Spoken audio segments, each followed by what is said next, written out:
কয়েকদিন আগে আমি এইটার ছবি পোস্ট করছিলাম ফেসবুকে। তো কয়েকজন ইনবক্সে জিজ্ঞেস করছে যে এগুলাকে আমি খাই অথবা এগুলো আমি কী করি। আসলে এগুলো আমি খাই না এবং কিছু করিও না। আমি গ্রামে গিয়েছিলাম, নাভারণ জায়গার নাম, আমার খালামণিদের বাসা, সেখানে বেড়াতে গিয়েছিলাম। তো সেখানকার গ্রামের মহিলারা এগুলা বানায়। এগুলা হচ্ছে আকিজ বিড়ি।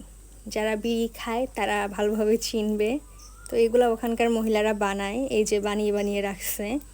এগুলা 1000 পিস বানালে তাদেরকে 20 টাকা অথবা 22 টাকা দেয় সম্ভবত, আমার শিওর মনে নাই।